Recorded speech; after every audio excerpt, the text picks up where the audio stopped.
Absolutely perfect. Indeed.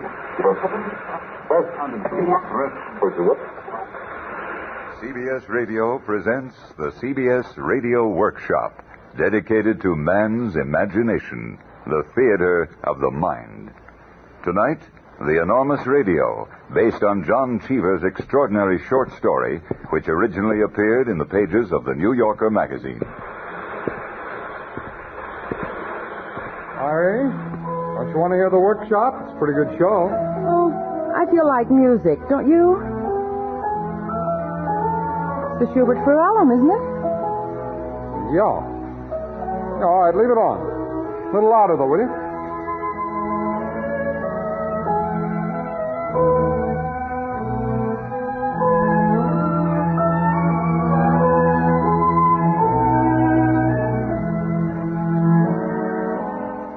Jem and Irene Westcott were the kind of people who seemed to strike that satisfactory average of income, endeavor, and respectability that is reached by these statistical reports and college alumni bulletins.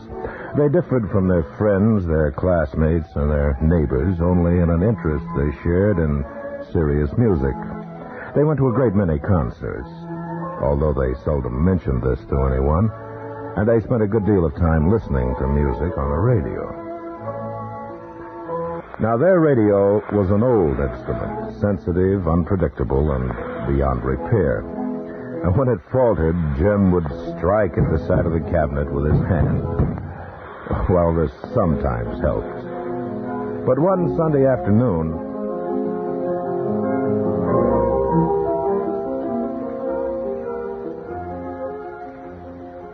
Darling, the radio.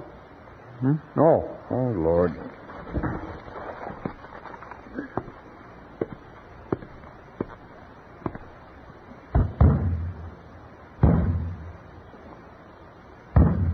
No, this time it's finished. Bang it again. Oh, it's finished. It's just burned out. It might not be. How do you know?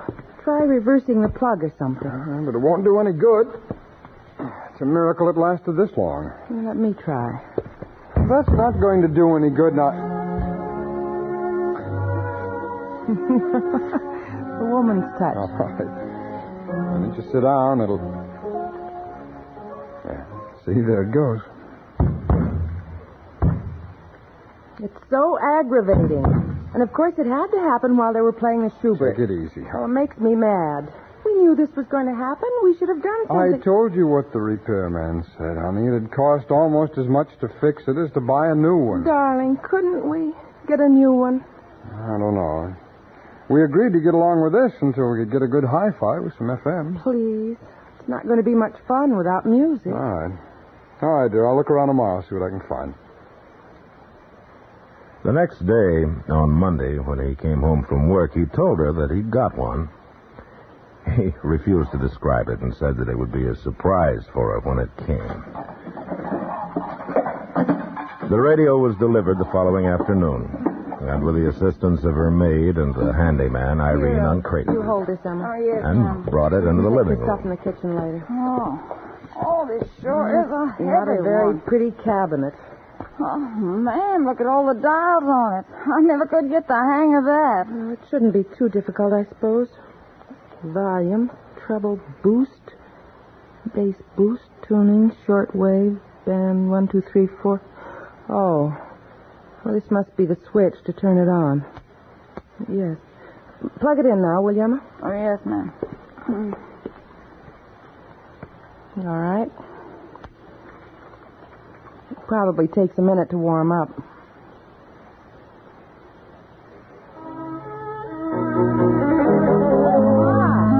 It is loud, isn't it, ma'am? Much louder than the old one. Yes. It'll take a little getting used to tuning it in. My, you certainly do know how to find good music, I'll say. It is nice. Well, we better see about getting supper now. Yes, miss.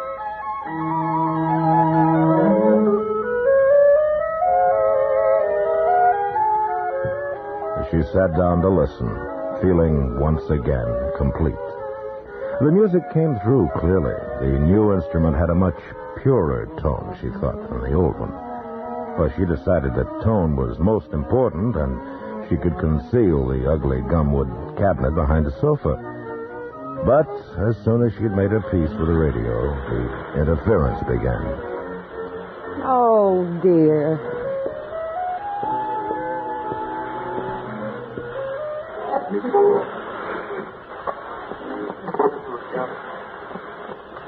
Later. And they call this hi-fi. Nothing she did with the switches and dials dimmed the interference. As she sat down again, disappointed and bewildered, and tried to trace the flight of the melody. The elevator shaft in her building ran beside the living room wall, and it was the noise of the elevator that gave her a clue to the character of the static. The rattling of the elevator cables were reproduced in her loudspeaker, and realizing that the radio was sensitive to electrical currents of all sorts, she began to discern through the Mozart the various other sounds.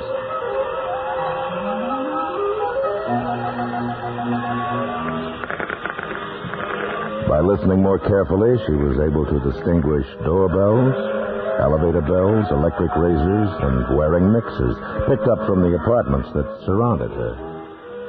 The powerful and ugly instrument, with its mistaken sensitivity to discord, was more than she could hope to master, so she turned the thing off.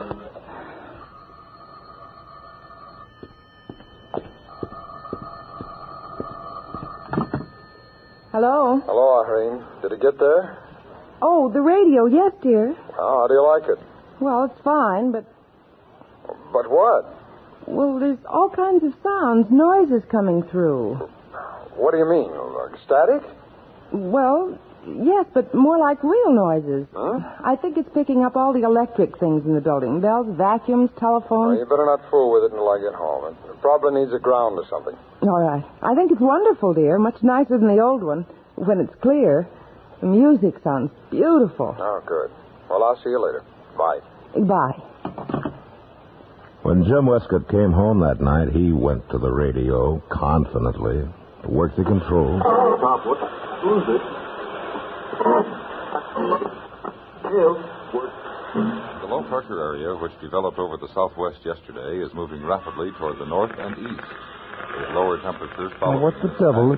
That's what I was telling you. City's current reading is 58. Kansas City, 54. He fiddled with the knobs, Chicago, 54. Detroit, 55. couldn't get rid of the noise, And rain. Toledo, 56. and he turned the radio off. What the heck with it, huh? I'll call the fellow who sold it to me in the morning. He's going to hear something from me. The following day, Irene had a luncheon date and did some shopping during the afternoon.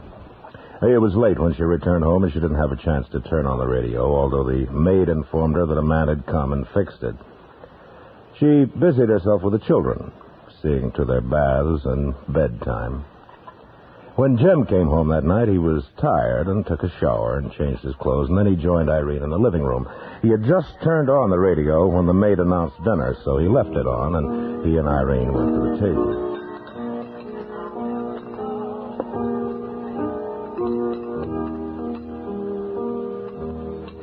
I saw the sweetest dress this afternoon. Of course, I didn't buy Well, it, but that's just as well. I mean, you better go slow for a bit. Hard day, dear. Yeah, had a rotten day. Music does sound nice, doesn't it? Very nice. For heaven's sake, Kathy, do you always have to play the piano when I get home? Well, it's the only chance I have. I'm at the office all day. So am I. I wish you did. Did you hear that? Yeah, but it's probably a play. I don't think it is a play. What's the matter? Where are you going? I want to see what that was. Well, try another station.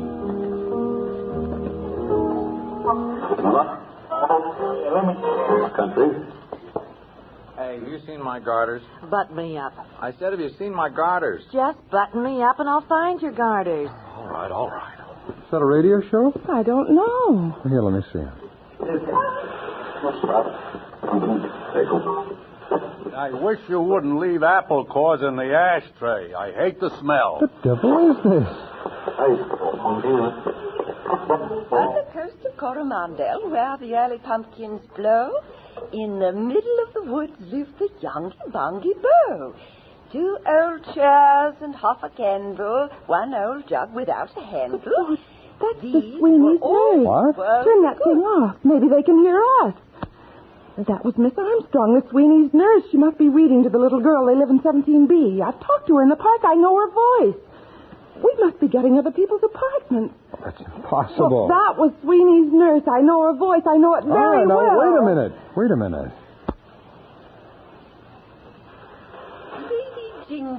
Lady Jingly, sitting where the pumpkins blow. Maybe they can hear us. Be my How wife. can it? I'm tired of living singly on this Hello? coast so wild and singly. Hello? I'm weary of my life. If you come and be my I wife, guess she quite can't hear us. green would Try be my something life. else. Eat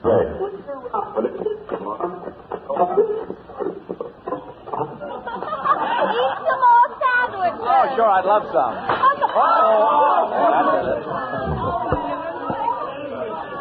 Those must be the Hutchinsons in 15B. I knew they were giving a party this afternoon. I saw her in the liquor store. Isn't this divine? Try something else. Hi, wait a minute, See if we can get those people in 18C.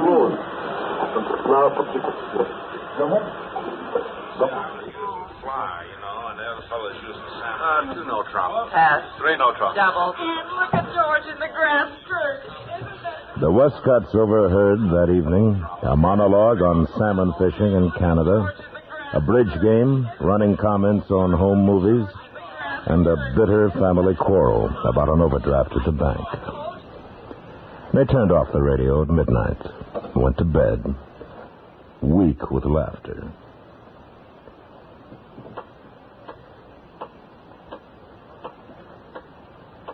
Sometime in the night, their son began to call for a glass of water, and Irene got one and took it into his room. It was very early. From his window, all the lights in the neighborhood were extinguished. She went into the living room and turned on the radio.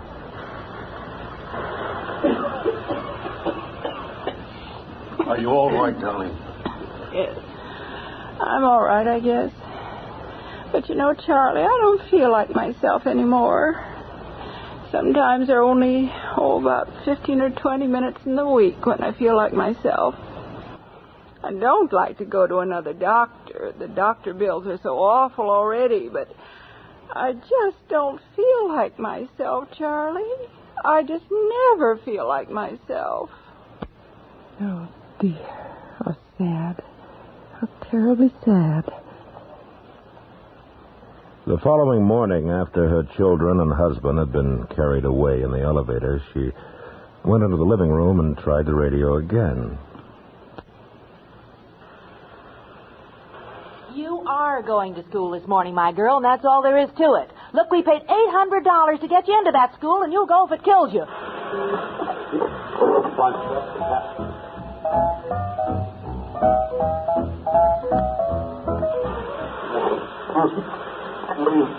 If you think he's so hot, why don't you just tell him? Oh, sure. I can just see you. You'd like that, wouldn't you?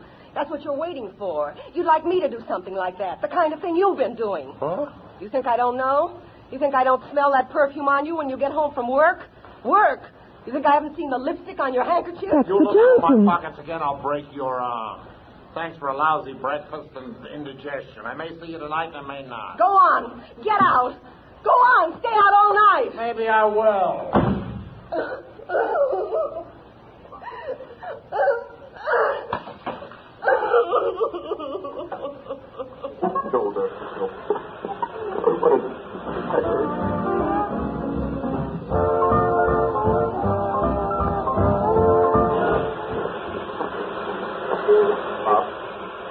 Johnny, time for your dinner. Irene shifted the control and invaded the privacy of several breakfast tables. She overheard demonstrations of indigestion, love, abysmal vanity, faith, and despair. Her life was nearly as simple and sheltered as it appeared to be, and the forthright and sometimes brutal language that came from this loudspeaker the morning there astonished and troubled her. She continued to listen until her maid came in, and then she turned the radio off quickly, since this insight, she realized, was a furtive one. She had a luncheon date with a friend that day and didn't get home until after 2:30. For some reason, she felt strangely disturbed.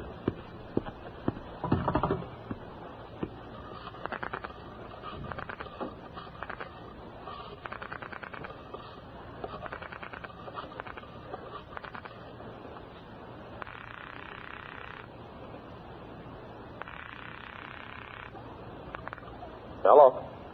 Oh, hello, dear. I expected Miss Cummings. No, she's out getting me some coffee, honey. My, what an efficient secretary. Something wrong? No. You won't forget we're going out for dinner tonight. No, I won't forget. Oh, dear, I'm rather busy. Oh, I'm sorry, dear. Oh, that's all right. Oh, the funniest thing.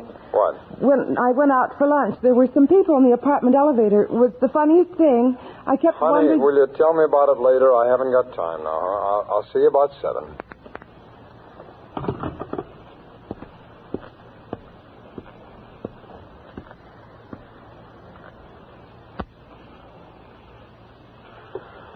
Now, don't give the best scotch to anyone who hasn't white hair. And see if you can get rid of that liver paste before you pass those hot things.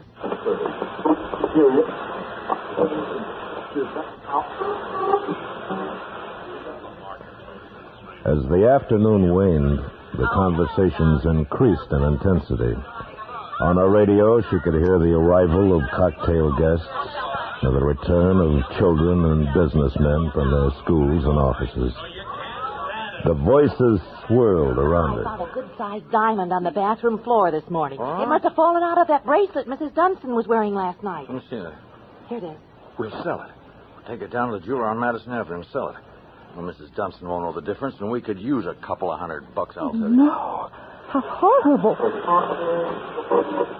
Oranges and lemons, say the bells of St. Clemens. Halfpence and farthings, say the bells of St. Martin's. When will you pay me, say the bells at Old Bailey. It's not a hat. It's not a hat. It's a love affair. Oh, that's what Walter Burrell said. He said it's not a hat. It's a love affair. Talk to somebody, honey. Talk to somebody. If she catches you standing here not talking to anyone, she'll take us off her invitation list, and I love these parties. I hate these things. I think they I love them.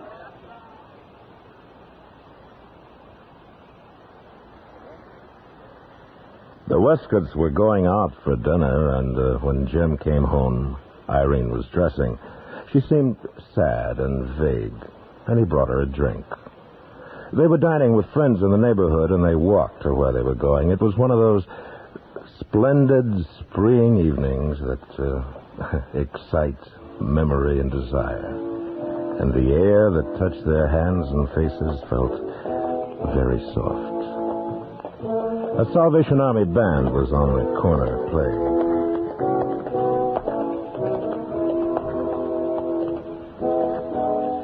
They're really such nice people, aren't they? Mm-hmm. They have such nice faces.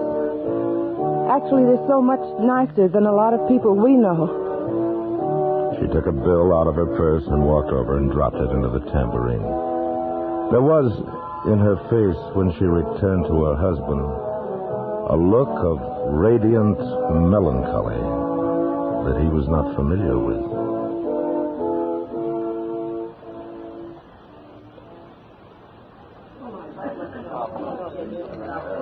And her conduct at the dinner party seemed strange to him, too. She interrupted her hostess, I don't agree with you. I think you're absolutely wrong. Completely wrong. stared at people across the table from her with an intensity for which she would have punished her children.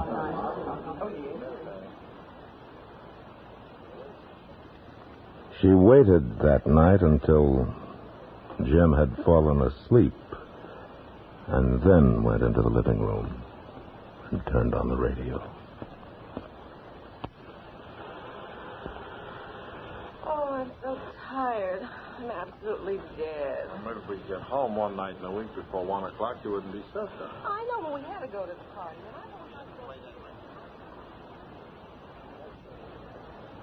The next day, she had a slight headache and didn't keep an appointment she had. At 2 o'clock, Jim called her from the office. Everything all right? Oh, yes, I suppose so. Aren't you feeling well? I've got a bit of a headache. No. What'd you find out about the car? No, I didn't. Well, I asked you to be sure to, honey. We won't get it until tomorrow now. Now, will you please call them right away and tell them I've got to have it by tomorrow? Yes. Irene, did you hear me? I said yes. What's the matter with you? I've got a headache. You've been listening to that radio all morning, haven't you? Now, look, fun's fun, but you're running it into the ground, honey. It's not good for you. Now, please, keep the thing off, will you? All right. You promise? All right. Jim came home at about 6 that night. Emma, the maid, let him in, and he had taken off his hat and was taking off his coat when Irene ran into the hall. Go up to 16C, Jim. What? Don't take off your coat. Go up to 16C. Mr. Osborne's beating his wife. They've been quarreling since 4 o'clock, and now he's hitting her. Go up there. No, cut it out. Stop it. You don't have to listen to this sort of thing, you know.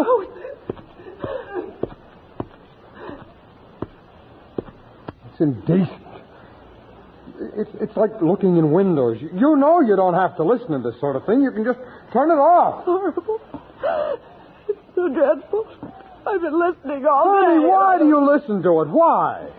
I bought the filthy thing to give you some pleasure. I paid a lot for it. I thought it might make you happy. I wanted to make you happy. No. Don't quarrel with me, please. Please. All the others have been quarreling all day. Everybody's quarreling. They're all worried about money. Mrs. Hutchinson's mother's dying in Florida, and they don't have enough money to send her to the Mayo Clinic. And Mrs. Melville has heart trouble, and some woman is playing around with the superintendent. It's disgusting.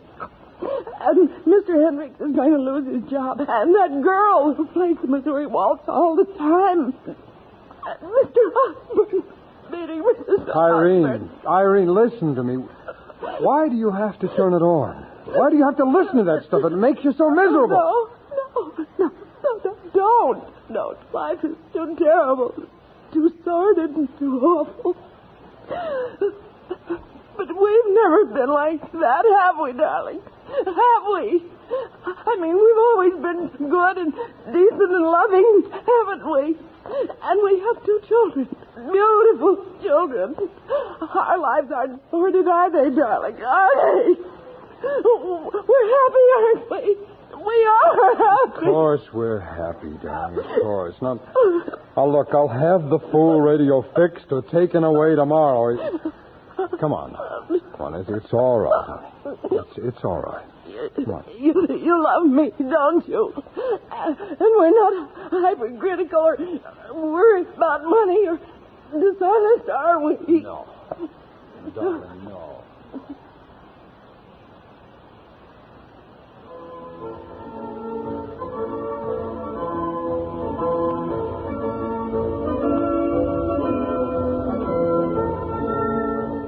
A man came in the morning and fixed the radio. And Irene was happy to hear a recording of the Beethoven Ninth, including Schiller's Ode to Joy. She kept the radio on all day, and nothing untoward came from the speaker.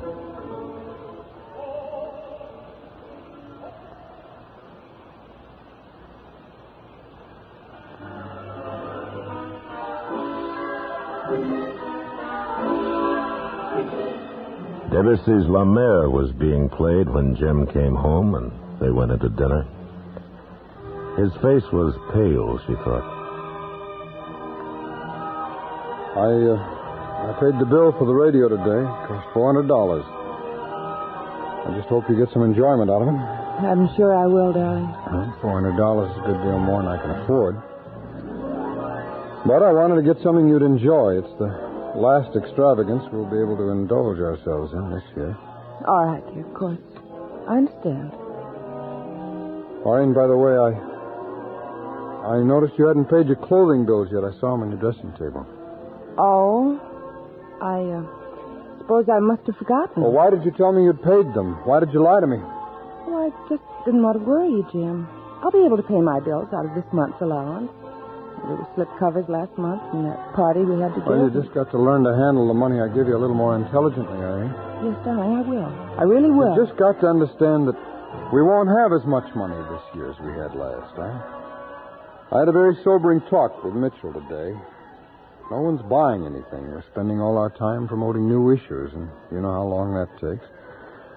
I'm not getting any younger, you know. I'm 37, and I haven't done as well as I hoped I'd do. I don't suppose things will get any better. Yes, dear. We just got to start cutting down. Start thinking of the children. To be perfectly frank with you, I worry about money a great deal. I'm not at all sure of the future. No one is.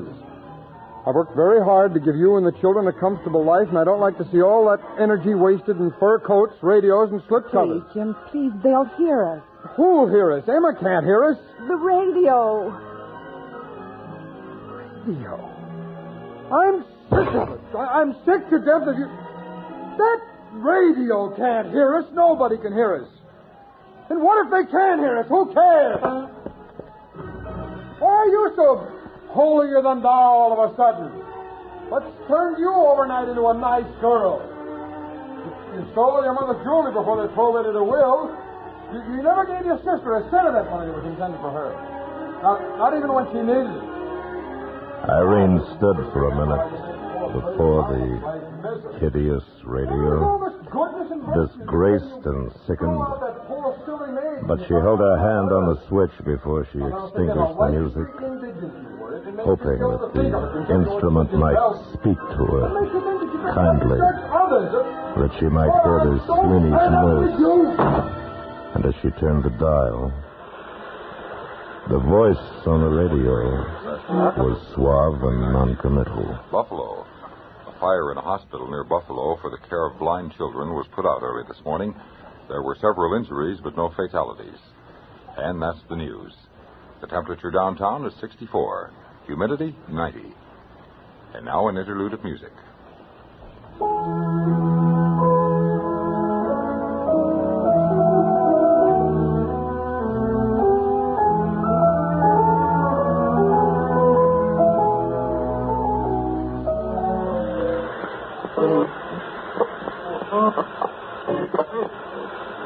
The CBS Radio Workshop has presented The Enormous Radio by John Cheever, produced and directed by Anthony Ellis.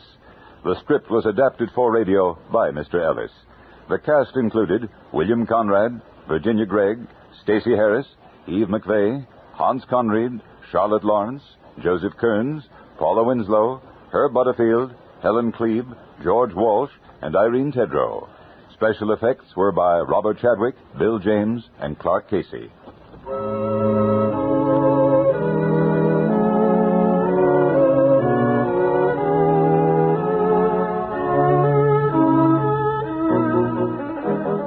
This is Hugh Douglas inviting you to join us again next week when from New York we present a special production by the Helen Hayes Drama Group, Lovers, Villains, and Fools, with the famous actress as narrator. The title of the piece is derived from the three principal categories of character portrayals, which are basic equipment for which members of this theater group strive. The narration is written by Albert G. Miller. Special music has been composed and will be conducted by Alex Steinert. That's next week on the CBS Radio Workshop. This is Helen Hayes, and this is a simple story about actors. I guess I know pretty much about actors because I've been one for 50 years.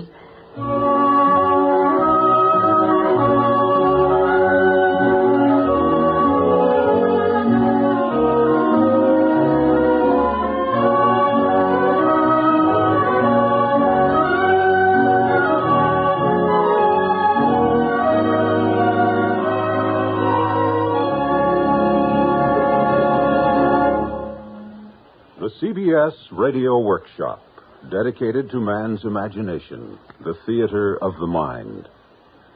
Tonight, the Helen Hayes Drama Group and Helen Hayes present Lovers, Villains, and Fools.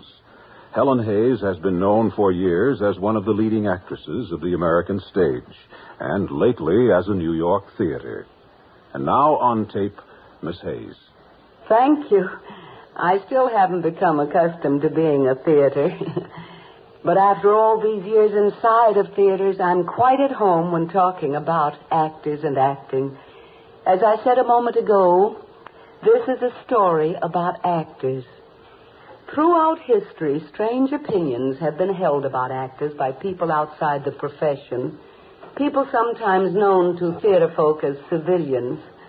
Actors have been accused of being childlike, vain, feather-brained, irresponsible, and, well, sometimes not even quite respectable. But whatever else they are, actors are artists. They work hard to learn their trade. It isn't easy to be called on to be a lover for one instant and a villain the next, and then turn from being a villain into a fool. And so an actor reaches for Shakespeare, whose plays provide him with all the examples of character he will ever need, no matter whatever or wherever he plays.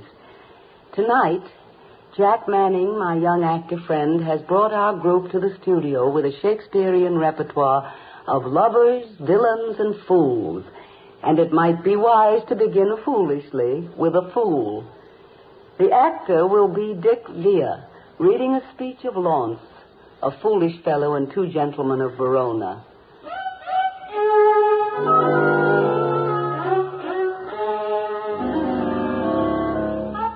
Launce is the clownish servant of Proteus, one of the two gentlemen. He is especially appreciated for his soliloquies to his dog Crab, the sourest-natured dog that lives. The stage direction, enter Launce, leading a dog.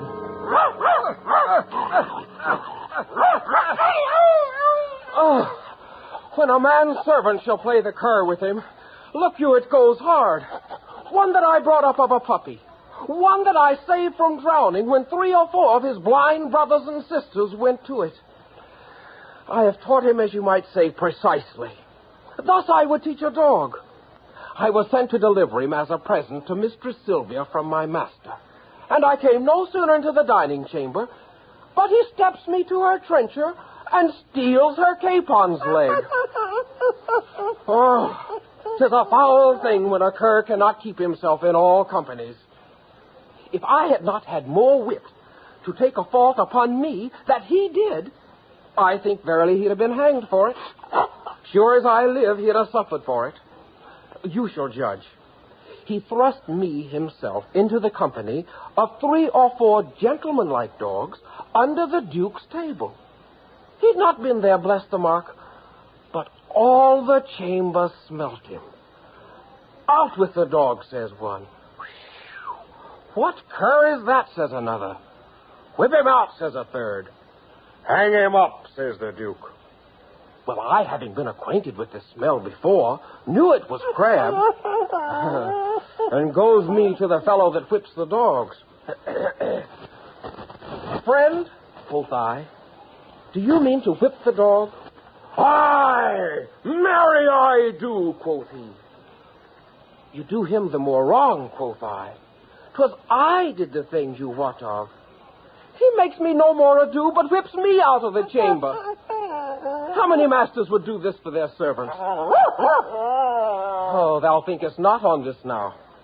Nay, I remember the trick thou served me when I took my leave of Madam Sylvia. Did I not bid thee still mark me and do as I do? When didst thou ever see me heave up my leg against a gentlewoman's farthingale? Didst thou ever see me do such a trick?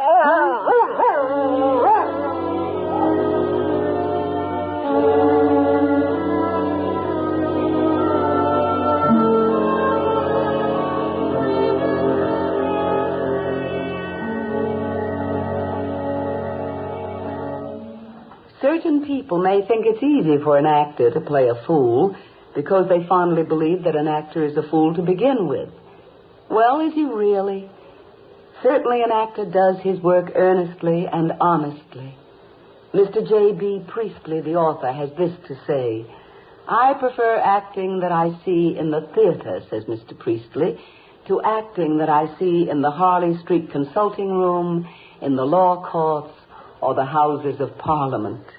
The man who openly plays a character part for 2 hours a night is more likely to remain in a healthy state of mind than the man who plays a character part day and night, using every room he enters as his stage.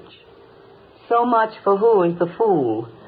Now, in Twelfth Night, Shakespeare tells the story of lovers and demonstrates his fondness for disguising his heroine as a boy, thus fooling a lovesick swain. Joseph Warren plays the Duke, and Terry Clark plays Viola.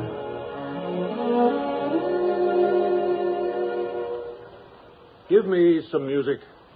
Come, the song we had last night. Mark it, Cesario.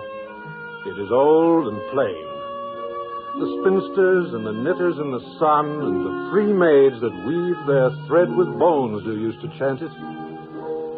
It is silly sooth, and dallies with the innocence of love, like the old age.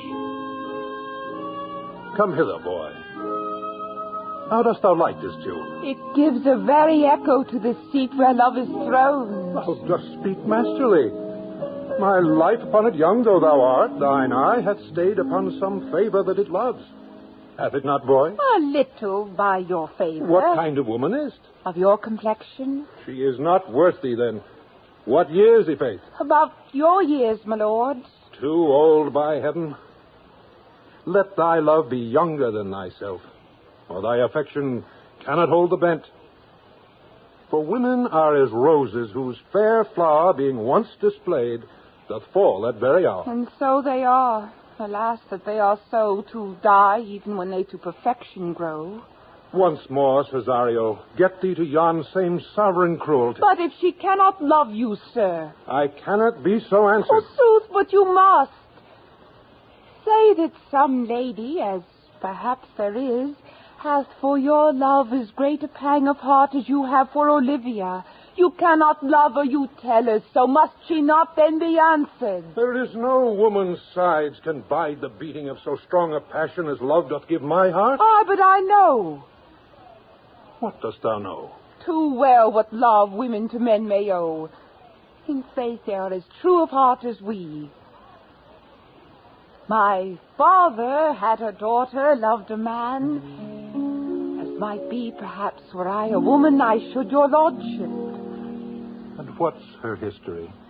A blank, my lord. For she never told her love, but let concealment like a worm in the bud feed on her damask cheek. She pined in thought, and with a green and yellow melancholy she sat like Patience on a monument, smiling at grief. Was not this love indeed? Oh, we men may say more, swear more, but indeed our shows are more than will, for still we prove much in our vows, but little in our love. But died thy sister of her love, my boy? I am all the daughters of my father's house, and all the brothers too, and yet I know not. Sir, shall I to this lady? Aye, that's the theme. To her in haste. Give her this jewel. Say, my love can give no place, bide no denay.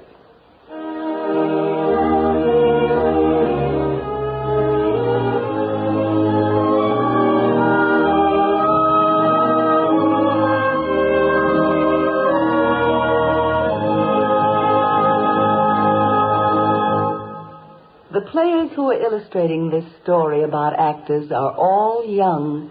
They're all artists, and they all make their living by acting on stage, screen, radio, or television. They formed their group because they felt a desperate need to learn their craft well by working. And they chose to study and perform Shakespeare because Shakespeare is the one dramatist who challenges every mood, every skill, and every emotion. Being human beings as well as actors, there are lovers among these young people, I'm certain of that. And there may be a fool or two. But I'm sure that there are no out-and-out villains. Actors leave pure villainy to the drama critics. But they can quickly assume the villain's sneer when the part calls for it. Villainous roles such as Gloucester in King Henry VI, Part 2.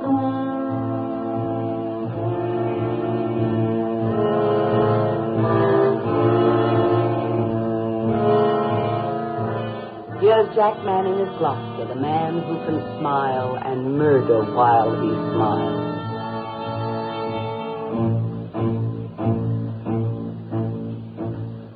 Aye. Edward will use women honorably. Would he were wasted, marrow, bones, and all, that from his loins no hopeful branch may spring to cross me from the golden time I look for. And yet, between my soul's desire and me, the lustful Edward's title buried, is Clarence Henry, and his son, young Edward, and all the unlooked-for issue of their bodies to take their rooms ere I can place myself. A cold premeditation for my purpose.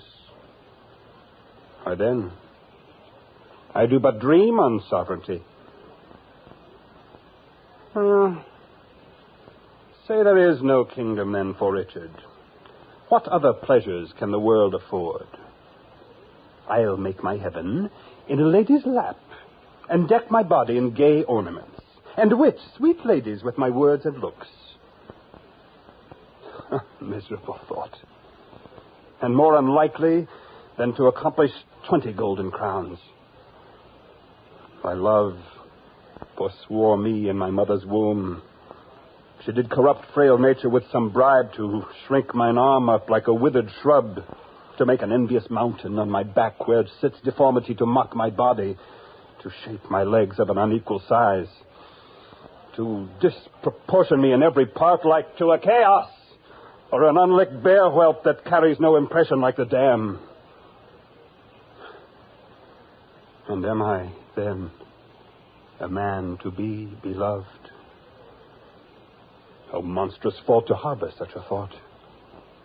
Then, since this earth affords no joy to me, but to command, to check, to o'erbear such as are a better person than myself, I'll make my heaven to dream upon the crown.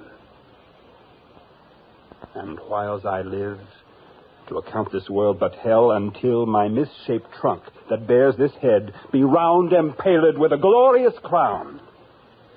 And yet, I know not how to get the crown, for many lives stand between me and home, and I, like one, lost in a thorny wood that rends the thorns, and is rent with the thorns, seeking a way and straying from the way, not knowing how to find the open air, but toiling desperately to find it out, torment myself to catch the English crown. And from that torment I will free myself, for hew my way out with a bloody axe.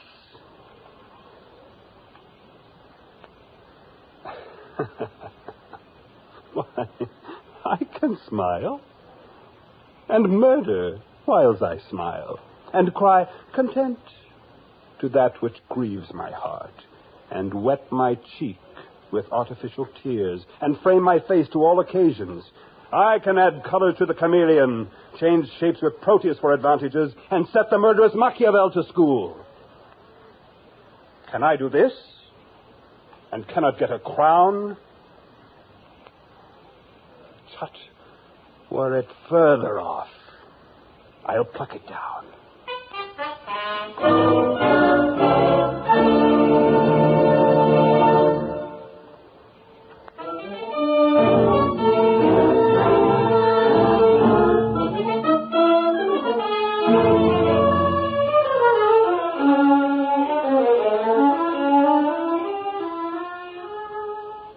This is Jack Manning.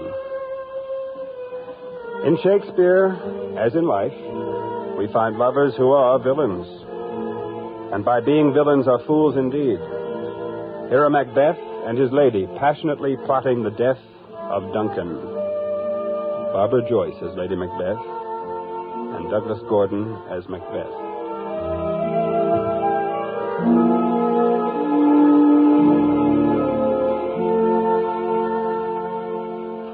Now, what news?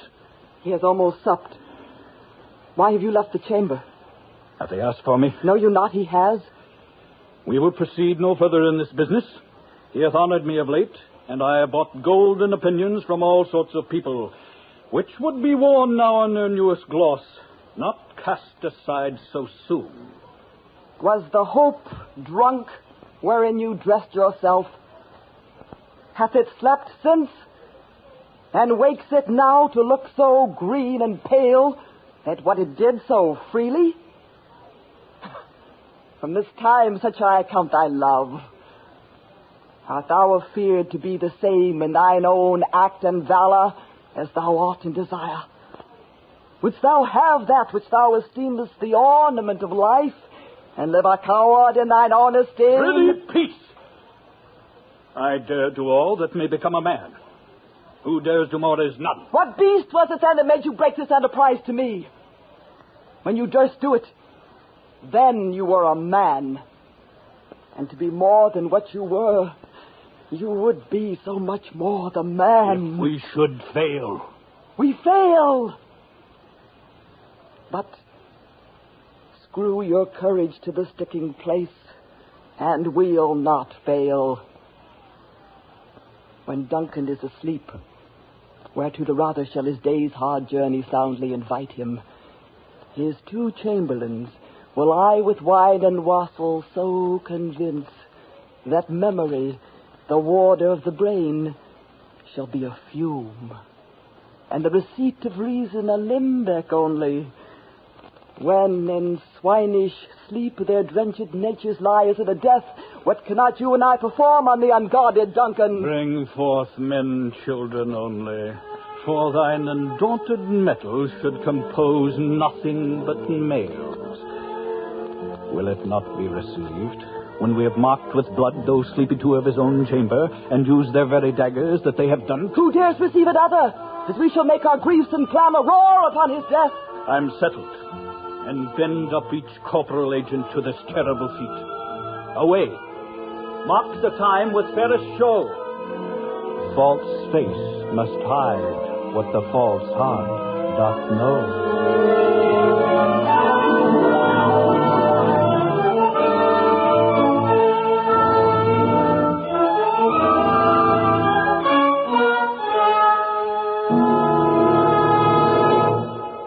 The greatest ambition of all actors is to play Hamlet, and our acting group is no less ambitious than others. So the climax of our story about actors will be a scene from this greatest play of all, a drama that's a treasure house of lovers, villains, and fools. Appropriately for this working group, the scene opens with Shakespeare's instructions to actors young and old in all lands, in all ages. We know it as Hamlet's advice to the players.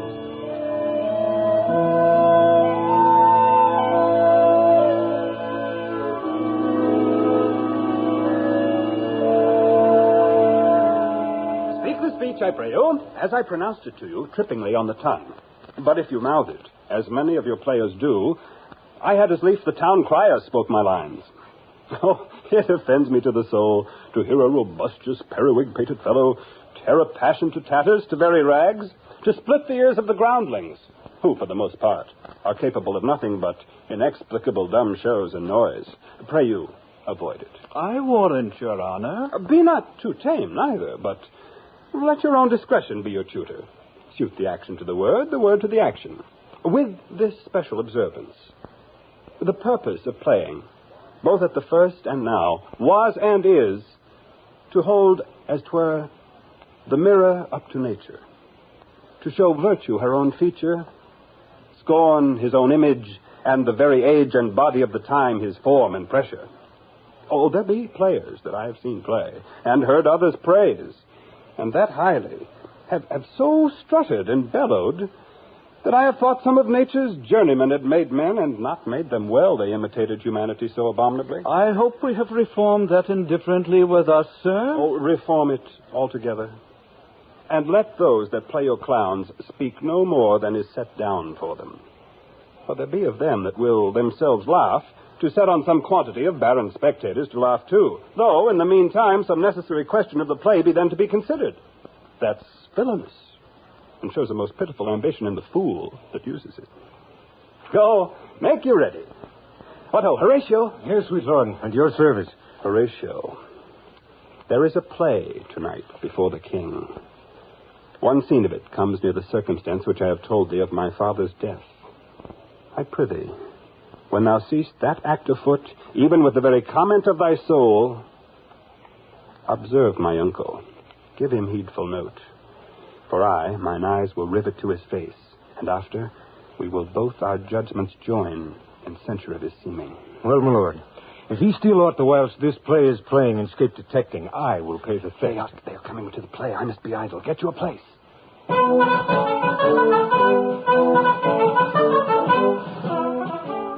How fares our cousin Hamlet? Excellent to face. I eat the air promised crammed. You cannot feed capons so.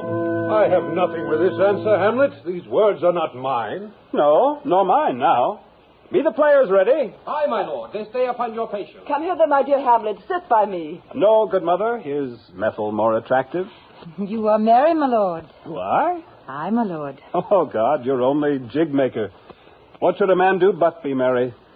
For look you, how cheerfully my mother looks. And my father died within his 2 hours. Nay, 'tis twice 2 months, my lord. So long? Oh, heavens, died 2 months ago and not forgotten yet. Well, then there's hope. A great man's memory may outlive his life half a year. Come, the play. Enter the king and queen very lovingly, the queen embracing him and he her. She kneels and makes show of protestation unto him. He takes her up and declines his head upon her neck, lays him down upon a bank of flowers. She, seeing him asleep, leaves him. Madam, how like you this play? The lady doth protest too much, methinks. Ah, but she'll keep her word. Have you heard the argument? Is there no offense in it? No, they do but jest. Poison in jest. No offense of the world. What do you call the play? The Mousetrap. This play is the image of a murder done in Vienna. You shall see anon. 'Tis a knavish piece of work. But what of that? Your Majesty and we that have free souls, it touches us not. Come the play. Anon comes in a fellow, takes off the king's crown, kisses it, and pours poison in the king's ears and exits. The queen returns, finds the king dead, and makes passionate action. The poisoner woos the queen with gifts. She seems loath and unwilling a while, but in the end accepts his love. The king rises. What? Frighted with false fire? There's my lord. Give all the play. Give me some light! Away! Light!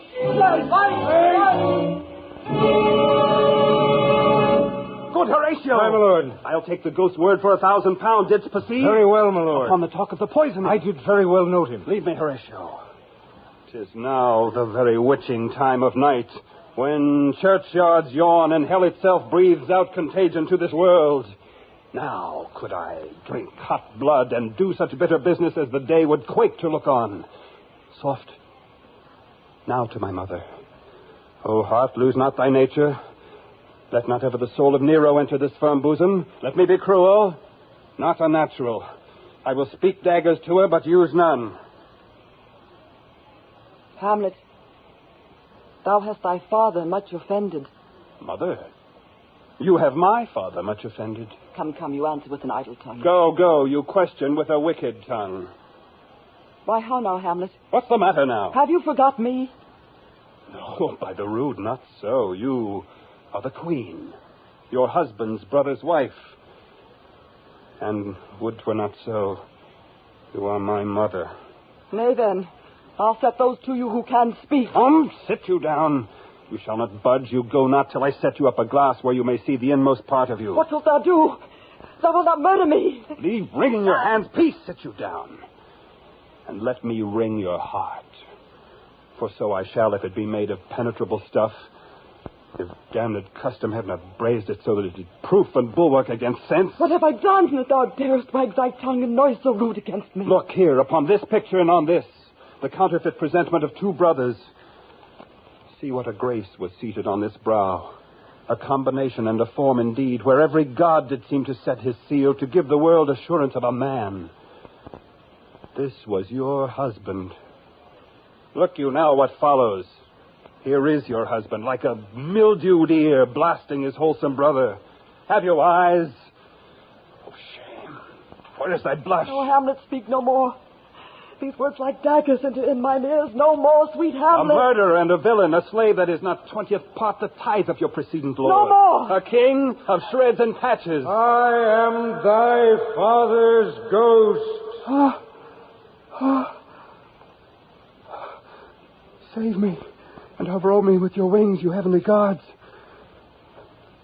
What would your gracious figure? Alas, he's mad. Do you not come, your tardy son to chide that, lapsed in time and passion, lets go by the important acting of your dread command? Jose. Do not forget, this visitation is but to whet thine almost blunted purpose. But look, amazement on thy mother sits. Oh, step between her and her fighting soul. Conceit in weakest body's strongest works. Speak to her, Hamlet. How is't with you, lady? Alas, how is't with you? That you do bend your eye on vacancy, and with the incorporeal air do hold discourse. Whereon do you look? On him. Look you, how pale he glares.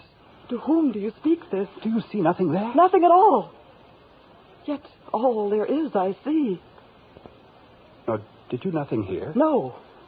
Nothing but ourselves. But look you there. Look how it steals away. My father in his habit as he lived. Look where he goes even now, out at the portal. This is the very coinage of your brain. This bodiless creation, ecstasy is very cunning in. Ecstasy. Mother, for love of grace, lay not that flattering unction to your soul that not your trespass but my madness speaks. Confess yourself to heaven. Repent what's past, avoid what is to come, and do not spread the compost on the weeds to make them ranker. Oh, Hamlet, thou hast cleft my heart in twain. Throw away the worser part, and live the purer with the other half. Good night. But go not to my uncle's bed.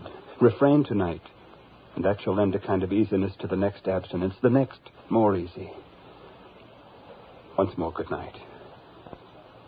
And when you are desirous to be blessed, I'll blessing beg of you. Good night. Good night, Hamlet. Good night, Mother.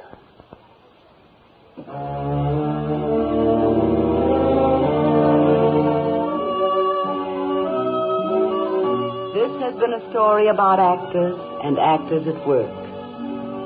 Our revels now are ended.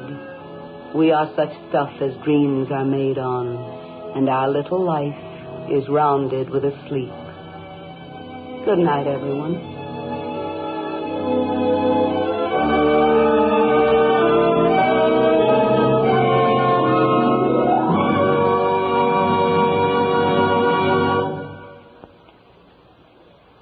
The CBS Radio Workshop has presented the Helen Hayes Drama Group with Helen Hayes on tape in Lovers, Villains, and Fools, produced and directed by Paul Roberts.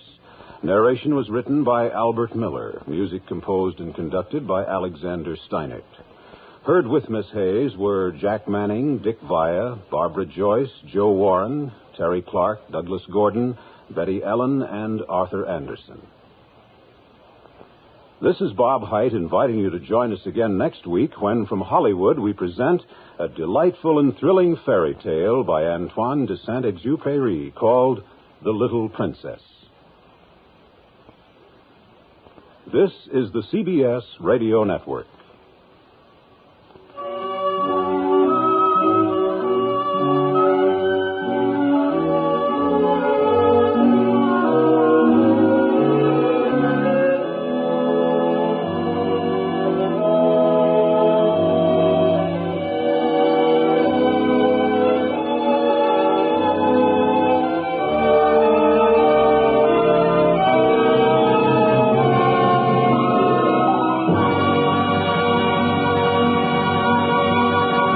CBS Radio presents the CBS Radio Workshop, dedicated to man's imagination, the theater of the mind.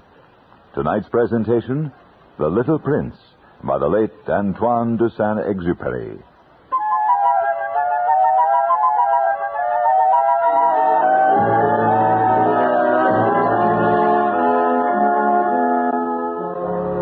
years ago, I had an accident with my airplane in the desert of Sahara.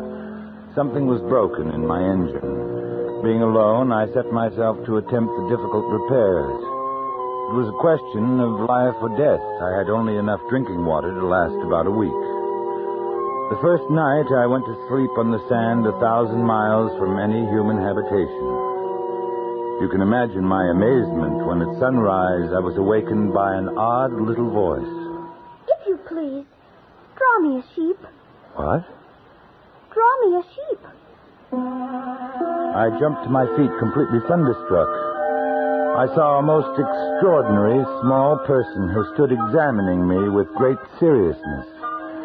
He seemed neither to be fainting from fatigue or hunger, or thirst or fear. When I was able to speak, I said, "What are you doing here?" If you please, draw me a sheep. I don't know how to draw. That doesn't matter. Draw me a sheep.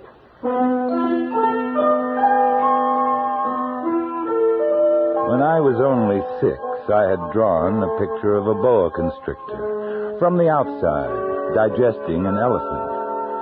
The grown-ups couldn't understand it. They told me it looked like a hat. They advised me to lay aside my drawing and devote myself to geography, history, arithmetic, and grammar. I did because it's tiresome for children to be always and forever explaining things to them. Would you please draw me a sheep? The little fellow was so insistent, I took out my pen and some paper. Since I had never drawn a sheep, I drew for him my picture of the boa constrictor that looked like a hat. No, no, no. I do not want an elephant inside a boa constrictor. A boa constrictor is very dangerous, and an elephant is cumbersome. Where I live, everything is very small. What I need is a sheep. Please draw me one. I made several attempts.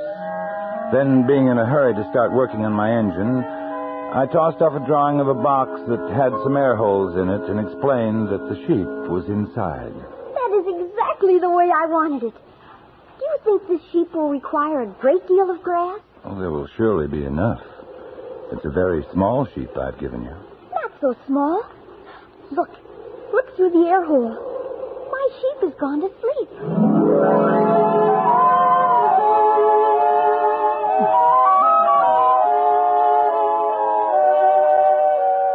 It took me a long time to learn where he came from.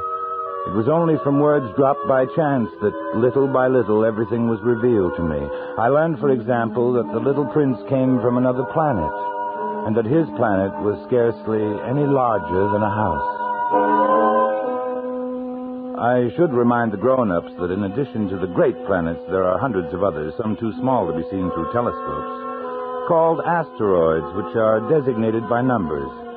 The planet the little prince came from is asteroid B612.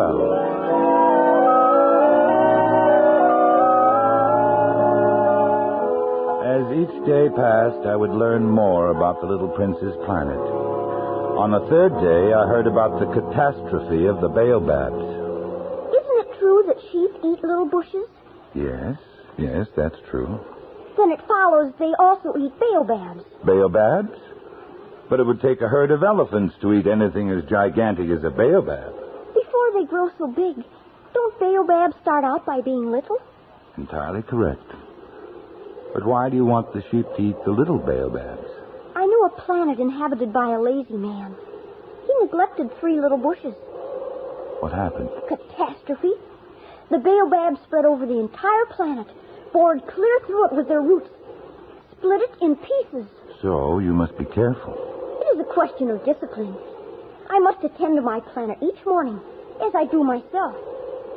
It's tedious. I need the sheep.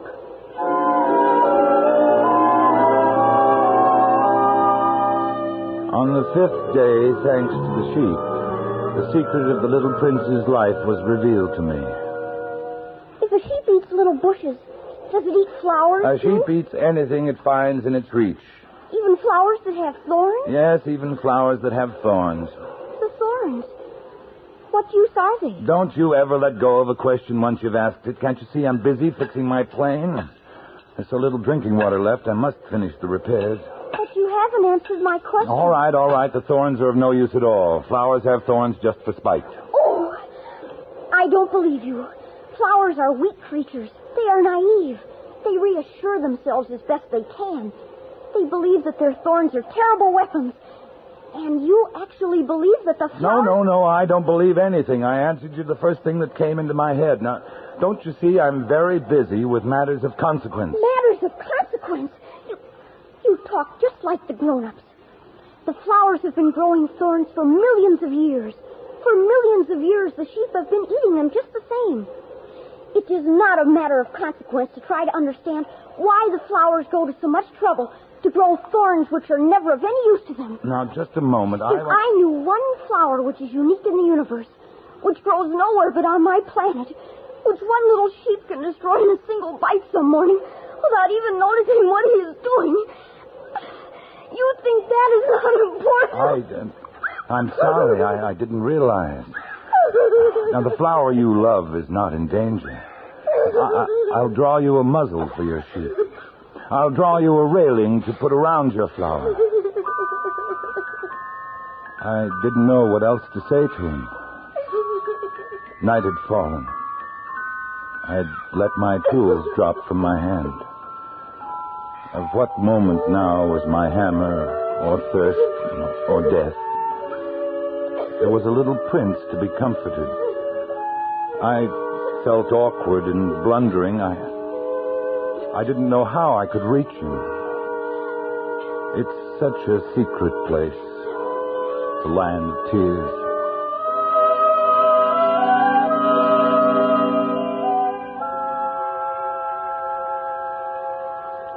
So that's why you left your tiny home on asteroid B612. It was love. Love for a flower. A flower unique in all the universe. At first, I was captivated by her beauty. Very quickly, she began to torment me with her vanity. And soon I came to doubt her. Was she the only flower on your planet? Oh, no. But the others are very simple. They take up no room. Cause not one bit of trouble. Your flower was different. Very. She came from a seed blown to my planet from who knows where. From the moment she first showed herself, she became demanding. She commanded all of my time. Even that time I had always devoted to the baobabs in my volcanoes. Volcanoes? I have 2 active volcanoes. Very convenient for heating my breakfast. I carefully clean them out every morning. If they are well cleaned out, volcanoes burn slowly and steadily, without eruptions. I see. I also have one volcano that is extinct. I clean it out, too. One never knows. No, one never knows. You were telling me about your flower. I ought never to have run away from her. I ought to have judged her by deeds and not by words. I ought to have guessed that behind her poor little stratagems lay real affection for me. But I was too young to know how to love her. The fact is that I did not know how to understand anything.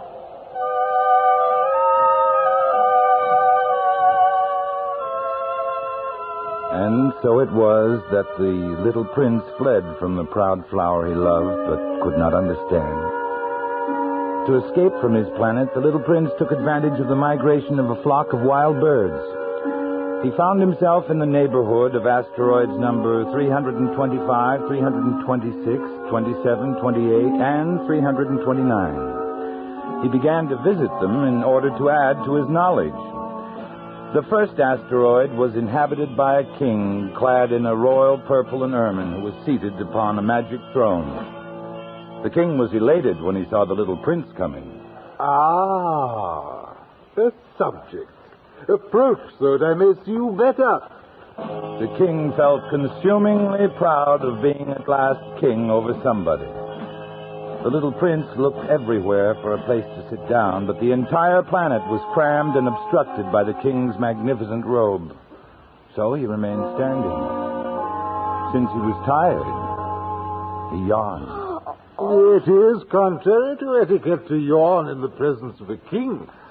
I forbid you to do so. I can't help it. I have come on a long journey. and have had no sleep. Ah, then I order you to yawn. Come now, yawn again. That's an order. That frightens me. I cannot anymore. Well, then I order you sometimes to yawn and sometimes not to. Look here, I insist that my authority be respected. I tolerate no disobedience. I am an absolute monarch. However, I always make my orders reasonable. That is very wise. Oh, of course. If I offered a general to change himself into a seabird and he did not, it would be my fault, not his. May I sit down? Yeah, I order you to do so. Here, I shall move my robe. Sire, I beg that you will excuse my asking a question. I order you to ask me a question. Sire, you are alone here. This planet is tiny. Over what do you rule? Over everything. Over everything? You mean the other planets and all the stars? Oh, over all that. Oh, that's marvelous. You can see a sunset whenever you wish. Oh, sire, I should like to see a sunset. Do me that kindness. Order the sun to set. If I ordered a general to fly from one flower to another like a butterfly, or write a tragic drama, or change himself into a seabird, and if he did not, which of us would be wrong? You. Exactly. One must require from each one only the duty he can perform. I have the right to require obedience because my orders are reasonable. But my sunset? You shall have it. I shall command it. When, sire? Well, I shall consult my almanac. Here we are. That will be this evening about 20 minutes to 8. And when I give the order, you see how well I'm obeyed. I see. Oh, I have nothing more to do here, so I shall set out on my way again. Oh, do not go. Do not go. I'll make you a minister. Minister of what? Minister of Justice. Yeah, that's it, Minister of Justice. But there is nobody here to judge. Well, then you shall judge yourself. It's far more difficult to judge oneself than to judge others. I can judge myself anywhere. I have good reason to believe that somewhere on my planet there is an old rat. You can judge this old rat. And from time to time you will condemn him to death. But you'll have to pardon him on each occasion. He must be treated thriftily. He's the only one we have. I wouldn't like that. I think I will go on my way. Oh, no. I am ready to depart. If your Majesty wishes to be promptly obeyed, he should be able to give me a reasonable order. Very well. I order you to be gone by the end of 1 minute. The conditions seem favorable. And here it is. I make you my ambassador. The grown-ups are very strange.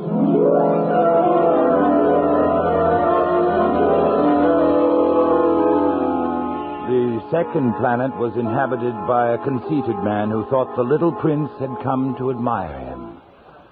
I am about to receive a visit from an admirer. Good morning.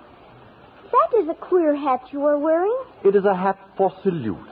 I raise it in salute when people acclaim me. Unfortunately, nobody at all ever passes this way. Oh? Clap your hands one against the other. All right. See? I now raise my hat in salute. Do it again. Thank you. Thank you.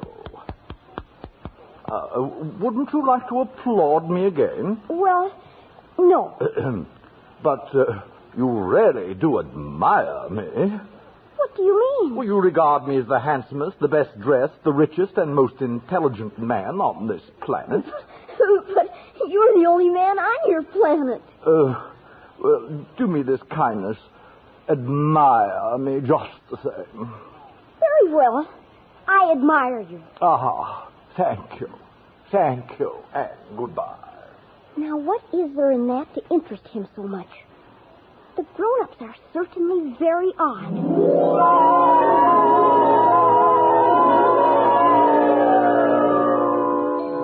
The third planet belonged to a businessman. This man was so much occupied that he did not even raise his head at the little prince's arrival.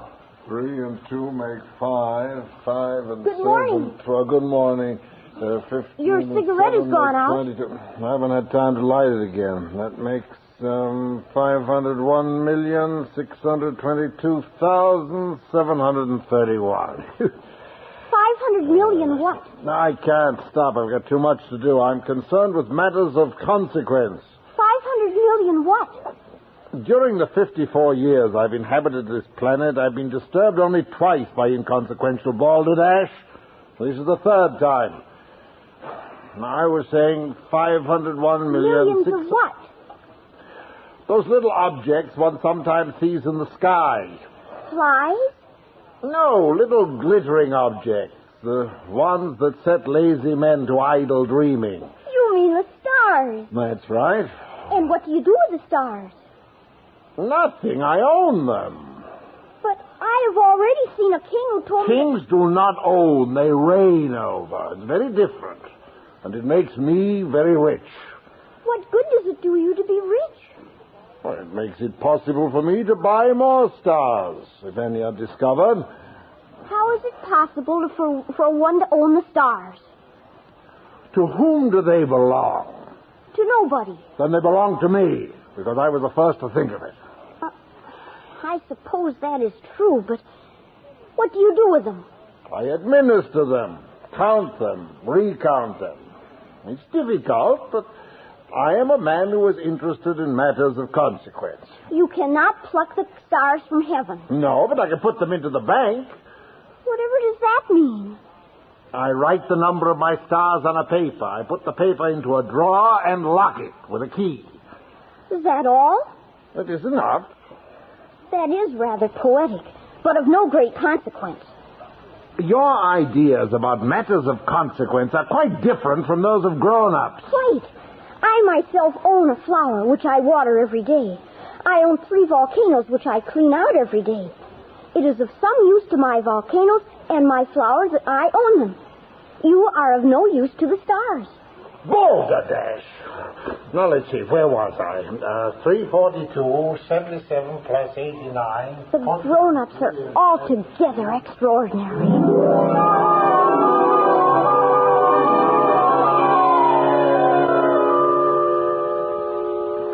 Tell me, how did you come to visit this planet, the Earth? It was recommended by a geographer on the 5th planet I visited. Do you like it? Do you intend to stay? It has been almost a year since I left my home, my flower, my volcanoes. I'm worried. Baobabs? I left them under control. Your flower, then? On my journey, I learned many things. I learned that flowers are in danger of speedy disappearance. Soon I must return.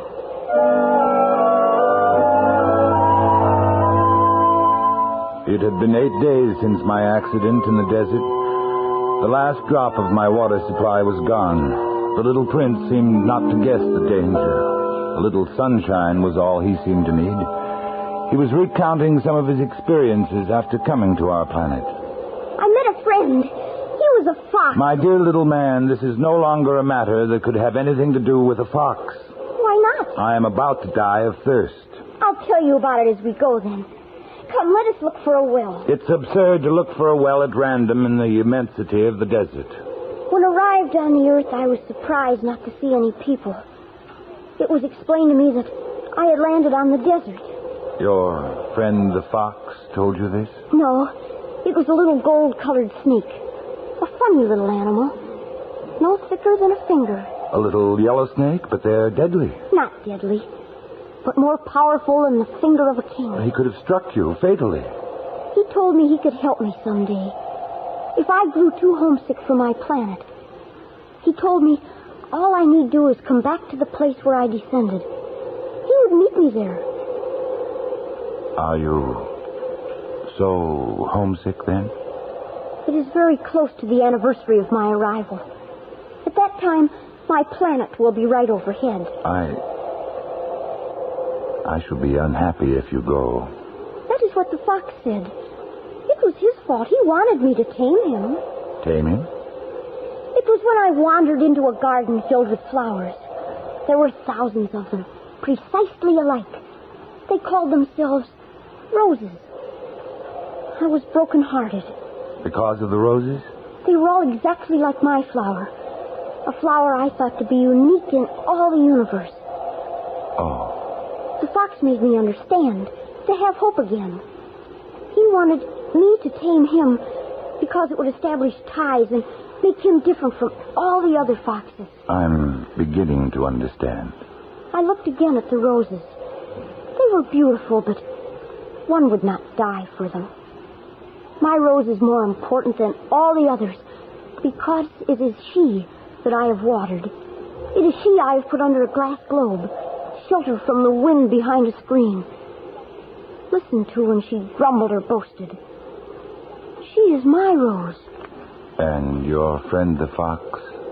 When I met him, he was as yet nothing. Just a fox like thousands of other foxes. But I have made him my friend. And now he is unique in all the world. You have learned a secret. A simple secret. It's only with the heart that one can see rightly. What is essential is invisible to the eye. Men have forgotten that you become responsible forever for what you have tamed. I am responsible for my rose.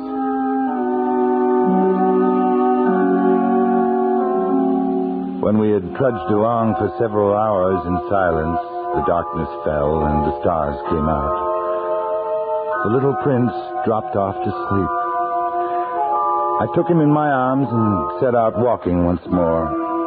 I felt the need of protecting him as if he himself were a flame that might be extinguished by a little puff of wind. I walked on, and I found the well at daybreak. Now, you must keep your promise, you know. The muzzle for my sheep. I remember.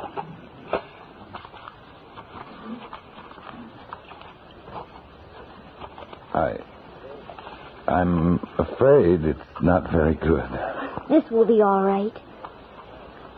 You have plans I don't know about. Tomorrow will be the anniversary of my descent to the earth. And your star will be just above? You must return to your work on the engine now. I will be waiting here. Come back tomorrow evening. I'm a little frightened. Remember the fox. One runs the risk of weeping a little if one lets himself be tamed. I was not reassured. I did not want to lose my little friend. I pretended to go, but returned and hid behind a rock.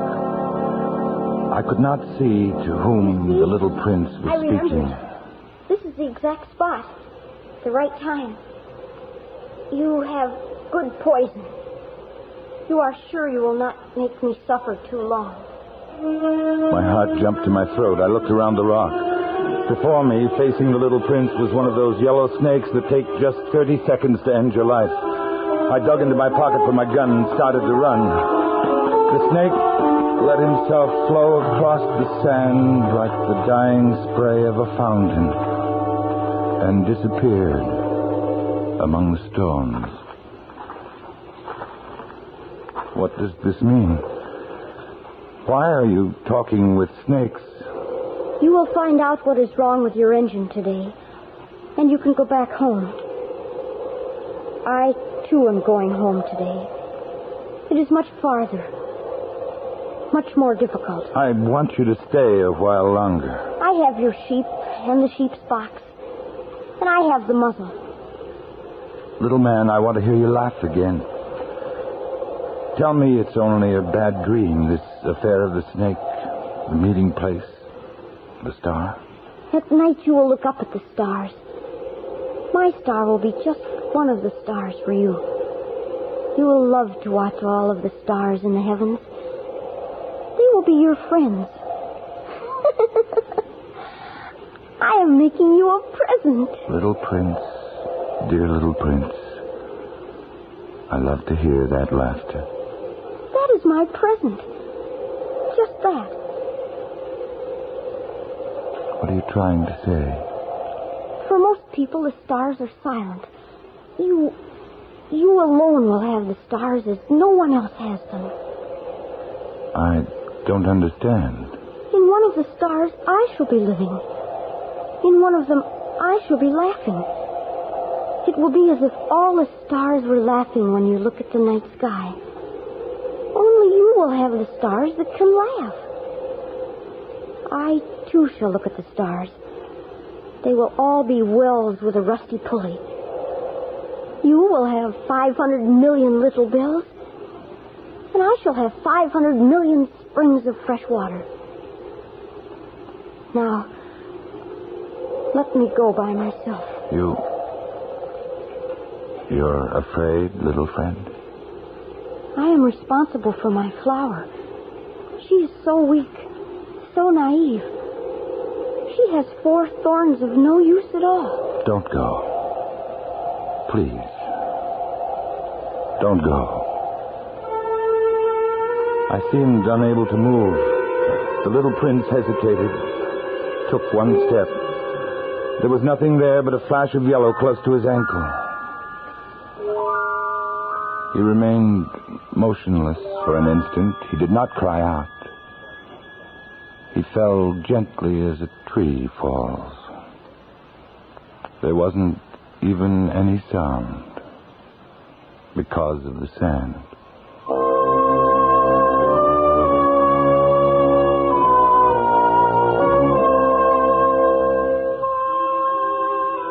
Now, years and years have gone by. Until now, I've never told this story. My sorrow is comforted a little. Not entirely, but I know he did go back to his planet. His body was not there at daybreak. At night, I love to listen to the stars. It's like 500 million little bells. But there is one extraordinary thing. When I drew the muzzle for the little prince, I forgot to add the leather strap to it. He will never have been able to fasten it on his sheep. So now I keep wondering what's happening on his planet. Perhaps the sheep has eaten the flour and the little bells are changed to tears. Here, then, is a great mystery. Nothing in the universe can be the same if somewhere a sheep that we have never seen has, yes or no, eaten a rose. And no grown-up will ever understand that this is a matter of so much importance.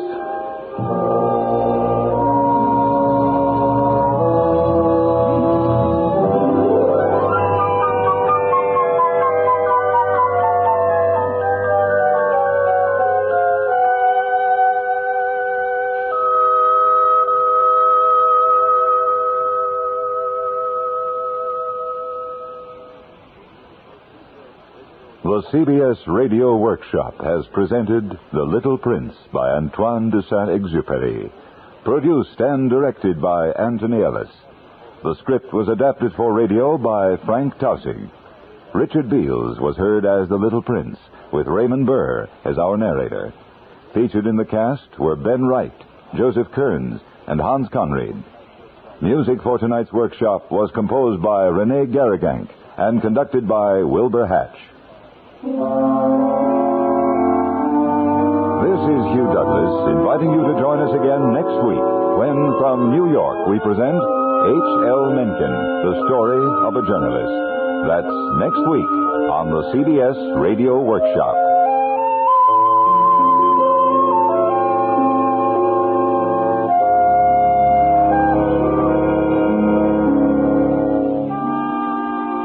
Stay tuned for 5 minutes of CBS News, to be followed on most of these same stations by My Son Jeep. America listens most to the CBS Radio Network.